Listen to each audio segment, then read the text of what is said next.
When our founding fathers established this republic, they created a political and economic system unique among nations, a system which has led the United States to the very pinnacle in wealth and in world leadership.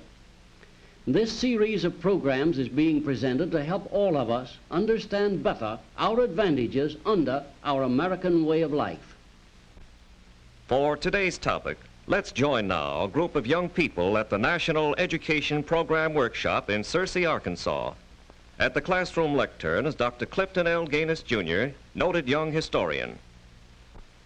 We're discussing today one of the most precious gifts on earth, American citizenship. American citizenship is a combination of freedom and responsibilities.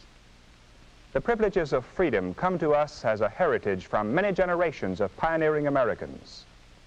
The responsibilities must be developed by each new generation, by each individual citizen. Some of you may be asking yourselves, why should we be bothered with developing citizenship responsibilities? Well, there are many reasons. One of the primary reasons is that great principles do not live from generation to generation without being nurtured, without being kept vigorously alive. Unless we understand and work effectively for the principles upon which our American way of life is founded, the structure will crumble and our heritage of freedom will perish. Another primary reason for the development of citizenship responsibility is that we are living in an era marked by the growth of socialism. To a substantial degree, in one form or another, socialism has spread the shadow of human regimentation over most of the nations of the earth, and the shadow is encroaching upon our own liberty. A third major reason for accepting our citizenship responsibilities and working at them is the presence within America of socialist and communist propagandists dedicated to the establishment of a new order. The communist fifth columnists among us are working for world dictatorship. To accomplish this, their strategy is to undermine the confidence of our people in the American system and the principles on which it stands. The socialists among us seek to bring about a gradual change in our system by gradually destroying the principle of the private ownership of property and substituting the socialist principle of government ownership. Now let's be practical for a moment. Is the American way of life worth bothering about? That is, with a viewpoint of self-interest. Well, let's see. We know that under the stars and stripes we have more freedom than do civilized people on earth. Our freedom stems from the fact that America is a republic, founded on a constitution, and dedicated to the principle of democracy and the worth of the individual. The people rule. But some philosophers tell us that the way to a man's heart is through his stomach. In other words, food, the material things of life, are dear to the heart. Let's look briefly at the material blessings of America. Our nation, although containing only 6% of the land area and 7% of the population of the world, produces 42% of the world's wealth. We know that the average American in all walks of life has a living standard twice as high as the best in Europe, where socialism is widespread, and from 5 to 10 times better than in the communist countries, such as Russia and China. And if we remember our previous lessons, we know that this economic abundance is possible in America because incentives for progress and the other factors built into our dynamic private enterprise system have enabled us to utilize our resources to the fullest extent. So we do have good sound reasons, both abstractly and in self-interest, for developing citizenship responsibilities towards safeguarding the basic principles of our way of life. But let's put the full challenge in a few words. The world is caught in an era of socialist expansion. Most of the nations are affected, and America is a target. In fact, the #1 target of both the socialist and the communist. If we permit our great system to crumble through the apathy of our citizenship, we shall lose not only our freedom, but our prosperity and our still brighter future. What then must we do as citizens? What are our obligations of citizenship? #1, to understand the American way of life and what makes it tick.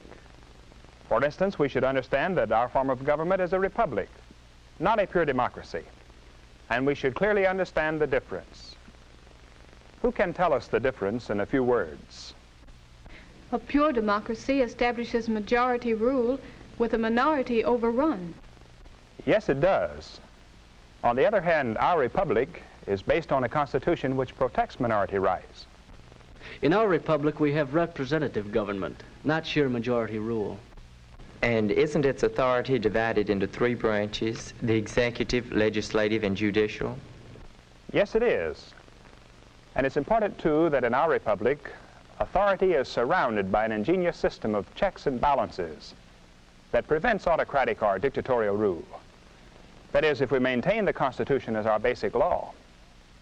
Well, that briefly sums up our political structure. What about our economic structure? Our economic system is based on three major principles: private ownership of property, the profit motive, and the competitive open market. Yes, those are the three great pillars. Private ownership diffuses the wealth and economic power over the very widest area, over our whole population, and makes our people independent, masters of their own lives.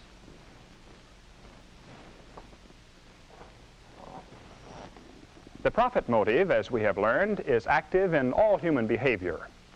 In our economic system, the profit motive is the incentive for new development and constantly expanding production.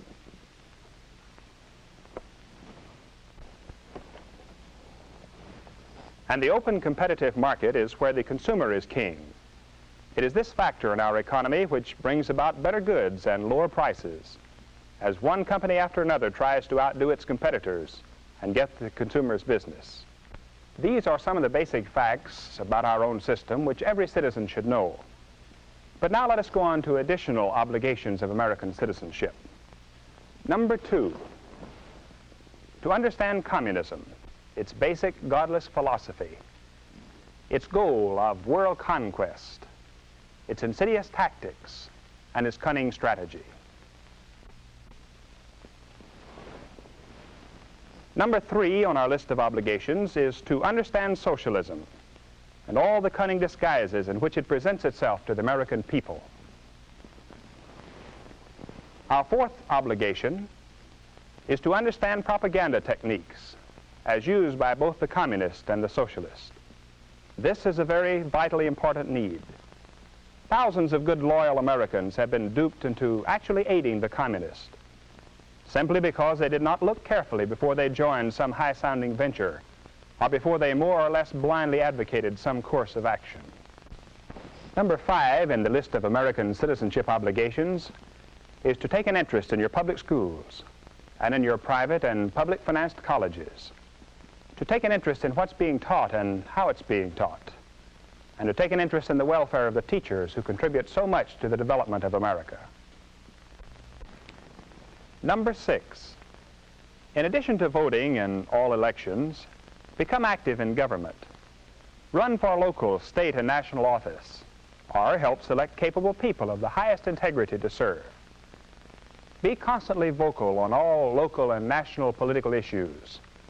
Tell your representatives in Congress, or even the President himself, what you think is the best course on issues that come before the public. Number 7, strive constantly for spiritual growth. We, as individuals, can push the world along toward mankind's highest destiny if each of us will make the welfare of his fellow man his first concern, and if each of us will apply the principles of God's truth to our political and economic affairs. And lastly, obligation number 8. Dedicate a part of your everyday life to the bringing of these requirements of American citizenship to the attention of fellow students, fellow workers, neighbors, and friends. Is it too much to ask that we fulfill these obligations of citizenship? If we think so, we should read again the history of the founding of this nation and consider the hardships of the people who made possible our freedom. They felt that no challenge was too great if freedom was at stake. That spirit carried them on. It created for us the foundation of our great heritage. We have seen it flare up and burn brightly in every national emergency, on the battlefields and at home. The socialists, the communists, and their followers would like to see the American spirit extinguished. If each of us will rise to the occasion, if every citizen, young and old, will accept the challenge of his citizenship, then the socialists and communists and their followers will not prevail, and America will go on toward the fulfillment of her great world destiny. This concludes the American Adventure Series. Our next series of classes in the American way of life will be announced soon. For now, class dismissed. The American Adventure Series is a production of the National Education Program, Searcy, Arkansas. Dr. George S. Benson, director. Dr. Clinton L. Gaines, Jr. was our instructor. This is a continuing series based on the unique political and economic system which has made America great. Watch for the next presentation of the American Adventure.